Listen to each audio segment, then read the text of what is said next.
사랑하는 성도 여러분, 오늘도 주의 은혜가 넘치기를 축원합니다.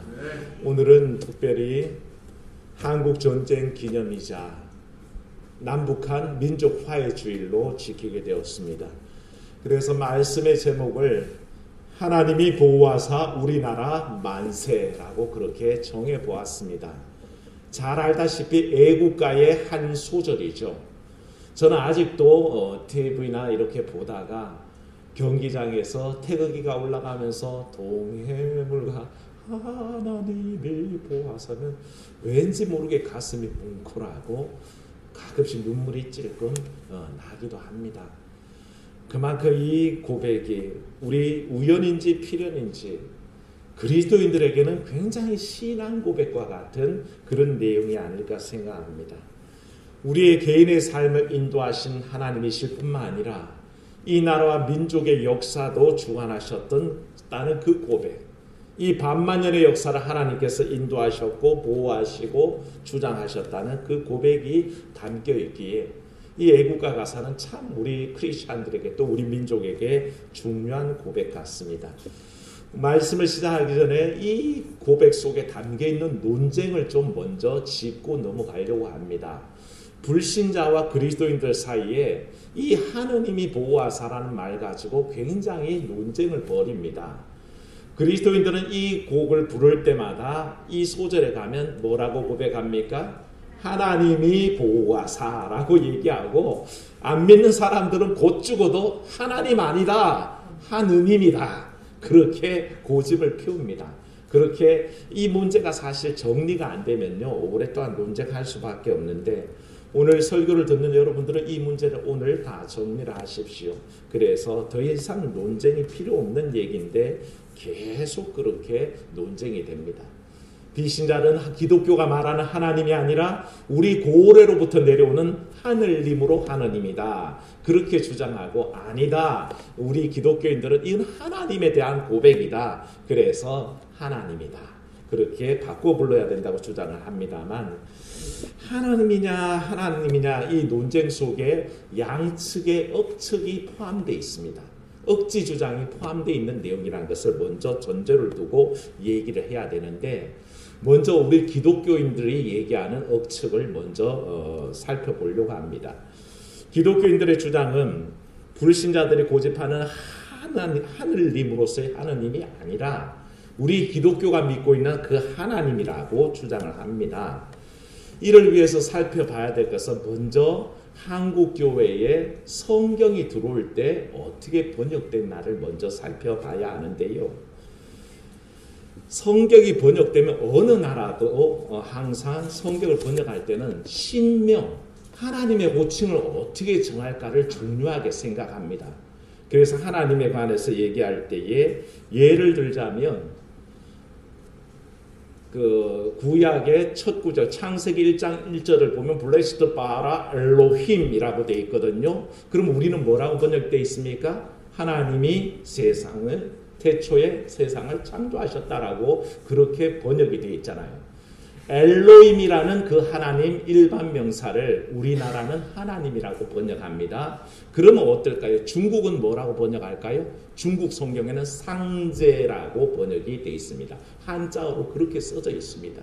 일본은 뭐라고 쓸까요? 카미사마라고 쓰고 있습니다. 하나님은 카미사마라고 그렇게 번역하고요. 당연히 영어는 God이라고 번역하죠. 독일어는 고트라고 번역합니다. 엘로힘을 다 그렇게 번역한 겁니다. 그러니까 그 문화에 번역되기 위해서는 그 문화 일반이 쓰고 있는 용어로 확정을 지어야 되는데, 이 용어를 우리 기독교에서는 사실은 하느님으로 지었습니다. 그래서 확정을 짓고 성경이 번역됐는데, 그 얘기를 하면서 기독교인들이 많이 주장하는 게 하나님은 하나이신 분이니까 하나님이다, 그렇게 보통 얘기를 그렇게 하고 있습니다만, 실제로 어떤 나라의 번역 속에도 하나님이라고 얘기할 때에 God, God, 카미사마, 상제, 여기 하나라는 개념은 없습니다. 그냥 신의 호칭을 그 나라 문화 속에서, 일본 카미사마 그러면 수천 명의 카미사마가 있거든요. 그런데도 하나님의 존재를 카미사마라고 번역하는 이유가 그 문화 일반에게 합당하기 때문에 그런 의미가 있다는 것이죠. 그래서 굳이 막 하나님의 하나된 의미를 강조하면 하나님은 영어로 하면 the one입니까? only one입니까? 그렇게 해야 된다는 의미인데 그런 의미가 없다는 거죠. 그래서 역사적으로 검토해 보면 1882년도에 예수 성교 누가복음 전서가 처음으로 번역된 우리나라 성서입니다. 그때 이 성서를 번역할 때 주도했던 분이 로스 선교사인데 그래서 이 성경을 로스역이라고 그렇게 부르죠. 이때 얘기할 때 하나님을 뭐라고 했냐면 하느님이라고 표기를 했고요. 그게 변기됐던 게 뭐냐 하면 혼용해서 사용했던 게 하나님인데 지금 쓰는 아자가 아니라 아래 아를 쓴 하나님입니다. 그러니까 두 가지를 같이 썼습니다. 하느님, 하나님. 아래 아자로 하나님이니까 이 아래 아자 발음이 지금 남아있지 않죠. 그래서 하느님도 맞고 하나님으로도 읽을 수 있게 되어 있습니다. 그래서 두 가지를 변기해서 기록해서 썼었는데요. 이렇게 쓰다가 점점 하느님이 하나님으로 결정돼 가는 것이 언제냐 하면 일제치하에서 우리 말을 뺏기고 우리 글을 뺏기고 그러다 보니까 아래 아자 발음도 없어지기 시작하면서 표기를 하나님으로 하면서 바뀌어갔다는 거. 조금 뒤에 다시 한번 더 자세하게 말씀드릴 터인데 그러면 왜 하느님이라고 하지 않고 당시 표준인 하느님이라 하지 않고 하느아님 그러면 되나? 하여튼 아래 한글 하나님으로 썼냐 하면 우리나라 초창기 기독교가 전래될 때에 이북이 복음의 중심지였습니다. 이 평양을 동방의 예루살렘이라고 부를 만큼 이북세가 강했습니다. 그래서 처음 성경이 번역될 때 보면 이북 말들이 그냥 다 들어갔습니다. 어멍 또는 아방, 아바니 이런 말들이 이북 사투리가 누가복음 성교에 그대로 다 이북 사투리로 번역되면서 기록되어 있었습니다. 그만큼 이북의 사투리가 들어간 그런 성경 번역이었다는 거죠.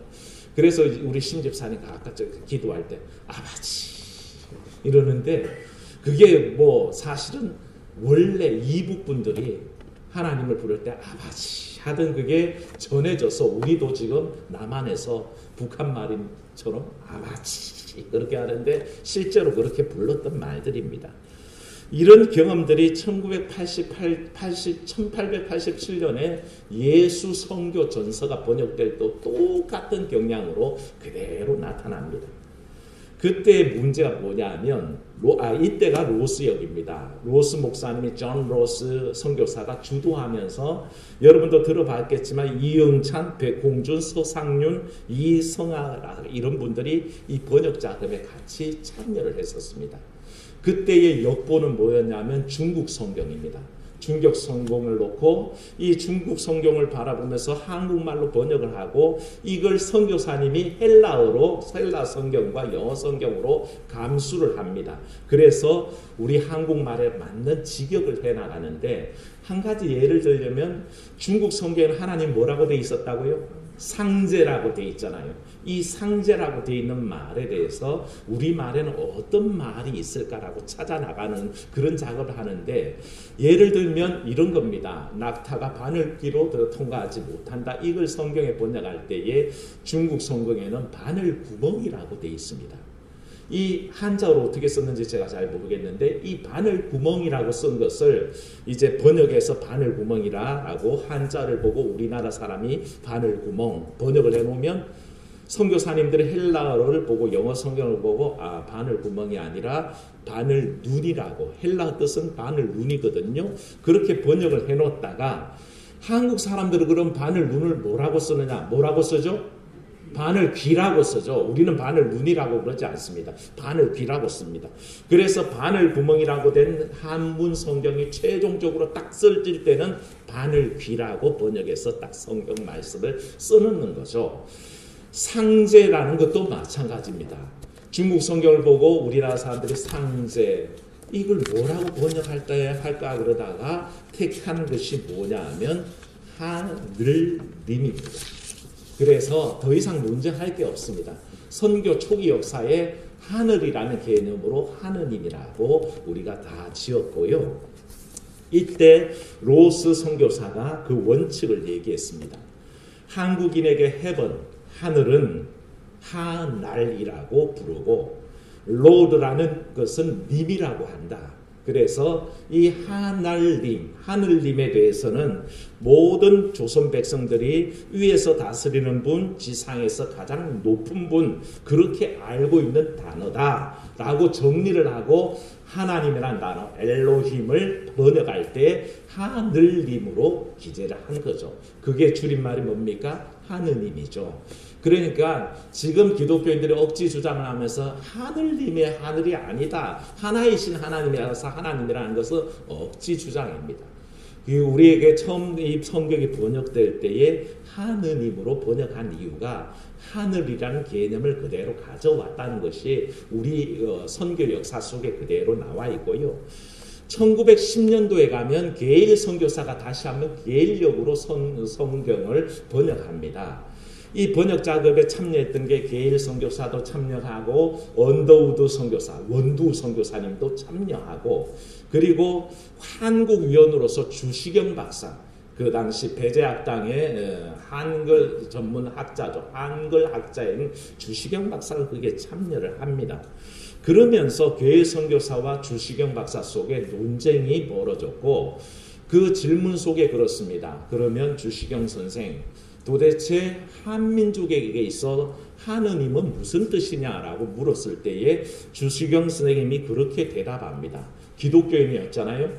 그러면서 대답한 말이 그렇습니다. 첫 번째, 네 가지 의미가 있는데 첫 번째는 하늘에 계신 우주 만물의 주인이시다라.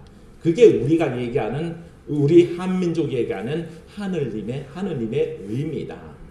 그렇게도 얘기하고 두 번째가 하나님이 유일하신 분이다. 그런 뜻이 포함됐습니다. 세 번째가 우리는 보통 한민족이라고 그럴 때에 그 한이 바로 이 하늘이라는 개념과 똑같습니다. 그래서 이게 주시경 선생님의 설명입니다. 이 한민족이라고 부를 때 이미 하늘민족, 거룩한 민족, 위대한 민족이라는 뜻이 포함되어 있습니다. 그래서 우리는 한이라 그러면 어떻습니까? 한 가닥 하네, 한 주먹 하네, 이렇게 크다라는 의미, 위대하다는 의미를 담습니다. 그래서 대전도 한밭이라고 부르는 게 큰 밭, 위대하다는 뜻을 포함하고 있습니다. 그래서 한민족의 그 하늘이라는 의미는 그런 의미가 있습니다. 그리고 네 번째 이 뜻은 뭐냐면 시공무사다. 사공무사다. 지극히 공의로우셔서 지공무사군요. 지극히 공의로우셔서 사사로움이 전혀 없는 분이다. 이런 의미가 있습니다. 라고 설명을 했더니 게일 선교사가 무릎을 탁 치면서 맞다고. 그렇다면 한국 사람들에게 성경을 번역할 때에 엘로힘은 당연히 하느님으로 번역되는 게 맞다 그러고 쓰게 됐습니다. 그래서 이때 하나님은 뭘까요? 아레아가 찍힌 하나님입니다. 근데 1938년도에 딱 들어서면서 개역 성경이 만들어질 때에 이때가 언제입니까? 1938년도면 일제가 우리를 탄압하기 시작했고 완전 우리말을 다 말살시켰고 우리 글도 말살시켰고 우리 이름도 제대로 못 쓸 때입니다. 그러니까 한국 발음이 점점 없어졌죠. 아레아 발음을 하는 사람이 없는 겁니다. 그리고 포기할 때에 아자만 남았습니다. 아레아는 사라지고 아만 남았습니다. 그때부터 하나님이라고 부르기 시작하고 표기가 된 것이 지금까지 그대로 넘어옵니다. 공동번역 천주교 성경에는 하느님을 쓰고 있고요. 이북의 성경도 제가 갖고 있는데 보니까 하느님이라고 씁니다. 그 개념 속에 하느님이 그대로 하늘님으로 표현되고 있다는 거죠. 그러면 여기에서 다 정리가 되죠. 왜 하느님이 하나님으로 정착이 됐는지의 역사적인 배경이 있다는 겁니다. 이걸 얘기하지 않고 그저 우리는 하나이신 하나님이니까 하나님이다. 하늘님과 그 하나님은 다른 분이다 라고 얘기하는 것은 국어에 대한 이해력 결핍입니다. 국어의 역사만 알고 있다면 이런 실수를 하지 않는데 그렇다는 것이죠. 만약에 처음부터 남쪽 위주로 번역이 됐다면 하늘님의 하느님을 썼을 겁니다.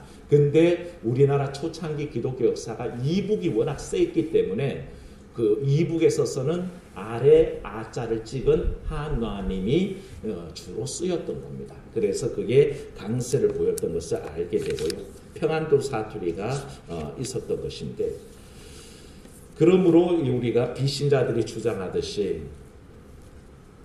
비신자들이 하느님, 하늘의 개념으로서의 하느님이다. 맞습니다. 그걸 아니라고 억지로 우길 필요 없고요. 인정하면 됩니다. 그런데 문제는 그들이 주장하는 그 하느님은 고대로부터 내려오는 그 하나님이 아니란 것입니다. 애국가에 적혀있는 하나님이 보호하사인 하나님은 우리 기독교의 하나님이 맞습니다. 그게 반전이죠. 왜 그런지 아십니까? 많은 비신자들도 이걸 알고 있기도 하는데요. 기독교가 믿는 하나님이 애국가에 들어왔다는 걸 인정하기도 싫고, 그래서 알면서도 고집과 편견으로 그것을 억지 주장하는 경우가 많다는 것을 얘기합니다. 우리가 잘 아는 애국가 작곡자는 누굽니까? 안익태 선생님이죠. 안익태 선생님의 종교가 뭡니까? 기독교인입니다. 숭실학원을 나온 분입니다. 그는 아주 어린 시절부터 바이올린을 기가 막히게 켰습니다. 입학하기도 전에 아직 어린 시절에 이 바이올린을 가지고 찬송가를 교회에서 연주하면요, 온 교회 교우들이 깜짝 놀라서 박수를 치면서 칭찬하면서 신동났다고. 음악의 신동은 모차르트라면 한국의 신동은 안익태라고 그렇게 부를 만큼 신동이었습니다. 10살이 되던 해에 종교 보통 학교에 들어갑니다. 거기에서도 역시 학예를 통해서 바이올린, 트럼펫으로 찬송가를 연주하면서 사람들이 극찬합니다. 음악의 신동이라는 소리를 듣죠. 그러다가 그 4년 뒤에 숭실학원에 들어갑니다.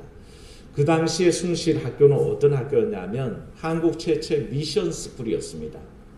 그리고 굉장히 애국 정신을 함양하고 민족주의 정신이 강했던 학교가 숭실입니다. 그 숭실에서 공부를 하게 되는데, 그 당시 숭실은 명실공히 애국자의 양성소였고 민족 정신의 훈련 도장이었습니다. 숭실에 들어갔다면 애국 지도를 받는 것이요, 졸업했다면 항일 투쟁 용사가 된다는 의미를 갖고 있는 그곳이었습니다.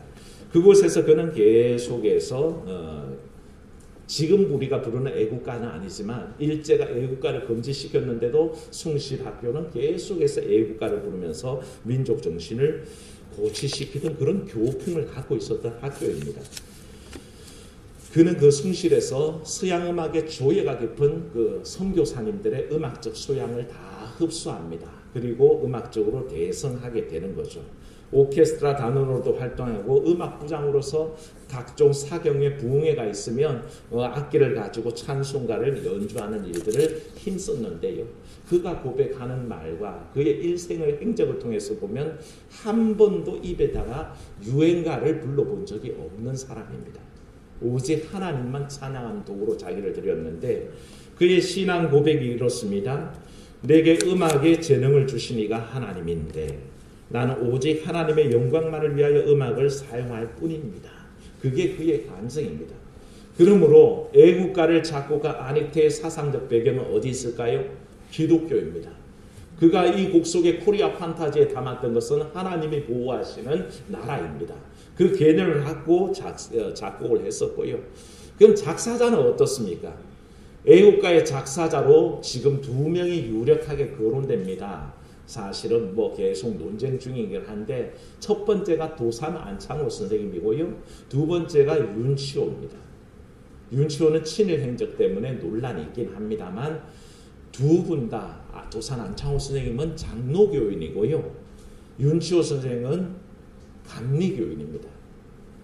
어느 분이 이 애국가의 가사를 썼든 간에 하느님이 보호하사 우리나라 만세라고 이 작사를 할 때에 그가 고래로부터 날아오는 옥황상제 하느님을 썼겠습니까? 아니면 자기가 믿고 있는 하나님을 하느님으로 썼겠습니까? 그는 상식적으로 생각해봐도 너무 명백하다는 것이죠. 그러니까 이 믿지 않는 분들이 억지 주장을 하는 이유는 기독교의 하나님이 애국가에 나오는 게 너무 싫은 겁니다. 그래서 아니라고 자꾸 우기지만 실제로 작곡하고 작사한 분들이 믿는 사람이었고 그들은 자기 하나님을 애국가에 그대로 담아서 하나님이 보호하사 우리나라 만세라고 그렇게 사용했던 거죠. 너무 명확합니다. 이제 좀 명확하십니까? 하나님이라고 그냥 하나이기 때문에 하나님이라고 하실 이유 없습니다. 하늘님으로 사는 힘이 맞다는 걸 인정하시면 됩니다. 하지만 애국가에 나오는 우리가 믿는 하느님입니다. 하느님과 하나님은 같은 말입니다. 그래서 뭐가 아니라고 우길 것은 없고 하느님이 결국에는 역사적인 순환을 통해서 하나님으로 정착돼서 현대인들은 옛날의 하느님을 하나님으로 쓰고 있는 겁니다. 마치 세례가 예수님 당시에 침례가 옳지만 역사적인 정황을 통해서 이제는 물을 찍어서 세례하는 것도 인정이 되는 것처럼 하느님으로 출발했지만 하나님이 이제는 통용되는 용어가 된 것입니다. 같은 의미라는 거죠. 그러면 더 이상 논쟁거리가 없습니다. 그래서 하나님이 보호하사 우리나라 만세는 바로 애국가를 통한 우리의 고백인데 우리 민족의 역사를 한번 살펴보십시오. 얼마나 많은 위기가 있었습니까? 하지만 근현대사를 통틀어서 최고의 위기는 일제강점기요. 두 번째가 1950년에 일어났던 한국전쟁입니다. 이게 우리에게 있었던 최고의 위기 상황이었습니다. 오늘이 바로 한국전쟁 71년이 되는 한국전쟁 기념주일로 지키지만 한국전쟁 직후의 상황을 보면서 많은 사람들이 얘기했습니다. 앞으로 한국은 수세기 동안 세계 최빈국의 최고의 가난한 나라를 못 벗어날 것이다 라고 전망했었습니다. 그러나 어떻습니까? 지금 최빈국에 속해 있나요? 아니요. 선진국의 대열에 합류해 있습니다. 아무도 한국 사회를 비하하는 사람들이 없습니다.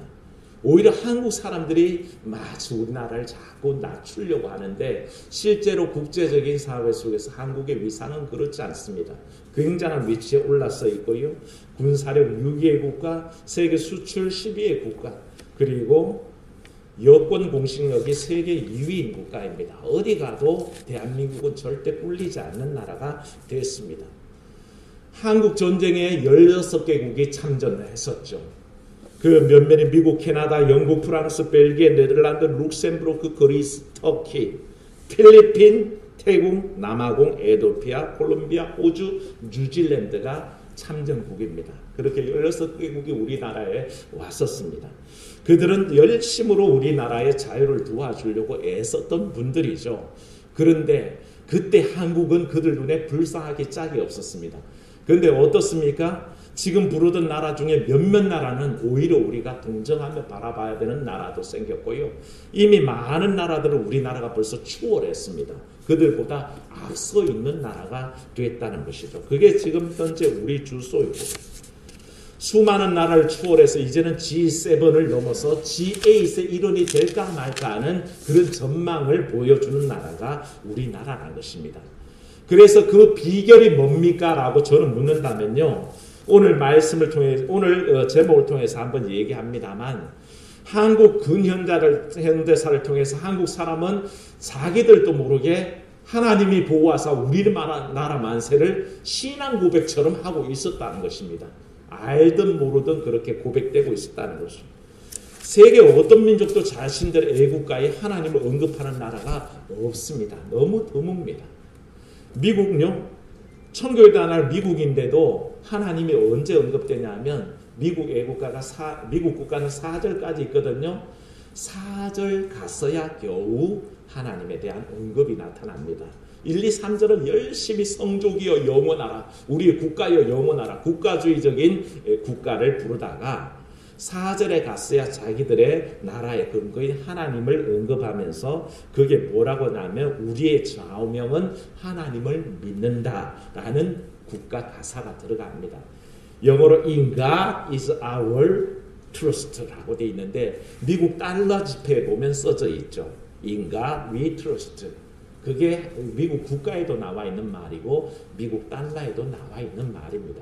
그들의 좌우명이 뭐라고요? 우리는 하나님을 믿는다라는 고백이 있다는 거죠. 하지만 그들도 1절부터 얘기하지 않습니다. 4절에 갔어야 얘기하고요. 유대인들의 나라 이스라엘의 국가 속에도 하나님은 한마디도 언급되지 않습니다.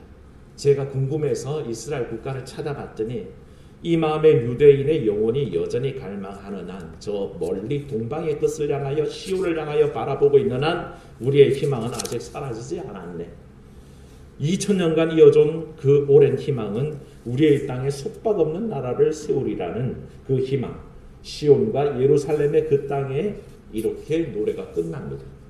하나님은 한 번도 언급하지 않고 그저 자기들이 요만하는 시온주의만 찬양하다 끝나버리는 것을 보고 있습니다. 오직 대한민국 국가만 1절 앞서 소절부터 하나님이 보호하사 우리나라 만세라고 부르고 있는 것이죠. 이 정도면 대한민국 사람은 전부 다가 하나님을 사실은 알든 모르든 고백하고 있고요. 저는 감히 얘기하건대 우리는 몰랐지만 대한민국은 기독교 국가였습니다. 왜냐하면 하나님을 애국구에 넣어서 부르는 민족이 바로 우리라는 것이죠. 그래서 오늘 말씀은 우리에게 분명하게 전합니다. 여호와께서 집을 세우지 않으시면 세우는 자의 수고가 헛되고 여호와께서 성을 지키지 않으시면 파수꾼의 경성함이 헛사로다라고 얘기합니다. 어떤 나라 어떤 민족도요 부국강병책은 중요합니다. 한 나라가 세워지면 부국 강병책을 세워야 됩니다. 그게 나라의 건강을 세우는 지름길이기 때문에 그렇습니다. 경제와 사회기관실의 개발과 건설, 안보와 국방이라는 것이 얼마나 중요한 일인지 모릅니다. 오늘 말씀에 집을 세운다는 것이 경제와 건설, 개발 아닙니까? 성을 지킨다는 게 뭡니까? 안보와 국방 아닙니까? 이 일은 너무 중요한 일입니다. 무시할 수가 없는 일입니다.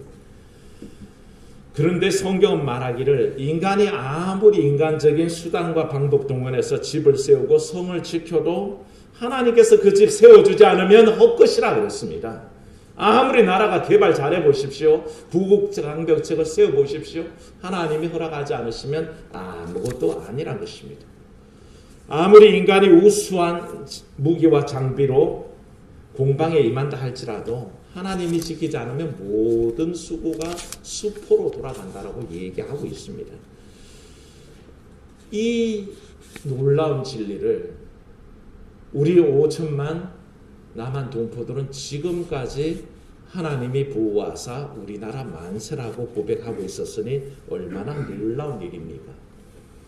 애국가를 처음 지을 때 하나님이 보호하사 우리나라 천세 그랬으면 딱 1000년만 갈 것이었는데 만세라 그래서 반만 년을 지나고도 아직 반만 년이 남아있으니 아직도 유효기간이 넉넉합니다. 이 말을 바꾸어 얘기하면요,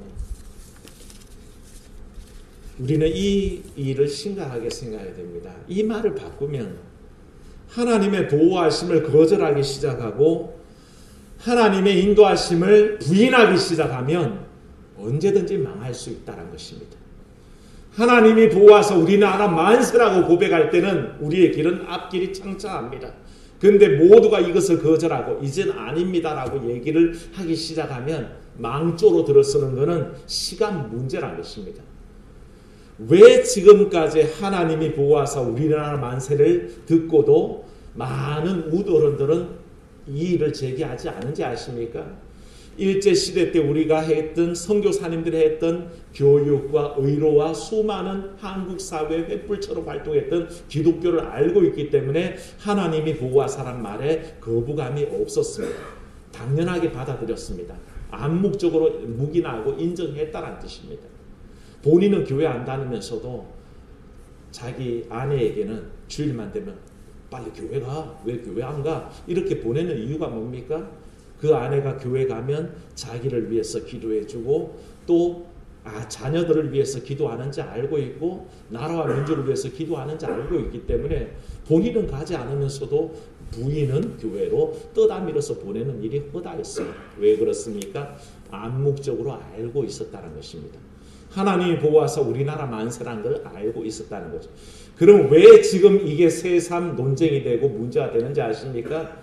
젊은 세대들 사이에 안티 크리스찬들이 그게 싫은 겁니다. 하나님이 보호하사라는 말이 너무 듣기 싫은 겁니다. 그래서 문제를 제기하기 시작했고, 그래서 니네 하나님이 아니다, 멀리 옛날부터 내려오는 우리의 하늘님을 쓴 거다, 그렇게 고집을 피우는 겁니다. 그게 대항하려고 뭐라 그럽니까? 기독교인들은 아니다, 그 고래부터의 하늘이 아니라 우리 하나이신 하나님으로 하나님이다, 그렇게 주장을 억지로 하면서 그 논리가 시작됐던 겁니다. 그러나 그렇지 않습니다. 하나님께서 우리나라를 보호하신 것은 우리의 고백 속에도 담겨 있지만 우리의 역사적인 사건들 속에 나타나는 겁니다. 그러므로 하나님이 보호하사 우리나라 만세, 애국가이면서도 동시에 우리 그리스도인들의 신앙 고백이 되어야 됩니다. 사랑 여러분, 하나님 보호하사 우리나라 만세인 줄 믿으시기를 바랍니다. 우리나라만 만세입니까? 사실은 하나님 보호하사 여러분 가정이 만세하는 줄로 믿습니다. 우리의 사업도 마찬가지입니다. 하나님 보호하사 우리의 사업들도 만세를 누리는 거죠. 그 은혜들이 다 하나님 보호하사 하는 것을 인정해야 되는데 그렇지 못한 것이 하나님의 인도하심을 거절하기 시작합니다. 그 말이 듣기 싫어지기 시작합니다. 그때부터는 사실은요, 심각하게 생각하십시오. 망조가 열린 겁니다. 오히려 그것을 인정하고 나갈 때에 대자자손손 만세를 누리게 되는 것이죠. 사랑 여러분, 6.25와 같은 동족 상잔의 피비린내 나는 비극이 다시 없기를 위해서 우리 크리스찬들의 의무가 중요합니다. 책임이 막중합니다. 여전히 역사의 주인이신 하나님만 섬기고 그 일을 사람들에게 전해야 됩니다. 본인들이 인정하지 않든 하든 전해야 합니다. 하나님이 우리 역사의 주인이시고 우리 삶의 주인이십니다라고 전해야 합니다. 그들이 받고 말고를 떠나서 하나님께서 이 나라 이 민족을 위해 인도하고 계신 것을 우리가 전하고 기도해야 됩니다. 여러분 기도하십시오. 하나님 집을 세워주십시오. 하나님 성을 지켜주십시오. 하나님 이 나라를 지켜주십시오. 이 민족을 지켜주십시오. 그렇게 기도하는 것이 우리의 사명입니다. 특별히 우리가 기도할 문제는 한반도의 완전한 종전선언을 위해서 기도해야 됩니다. 그리고 나아가서 평화 정착을 위해서 최종적으로 평화 통일을 위해서 기도해야 됩니다.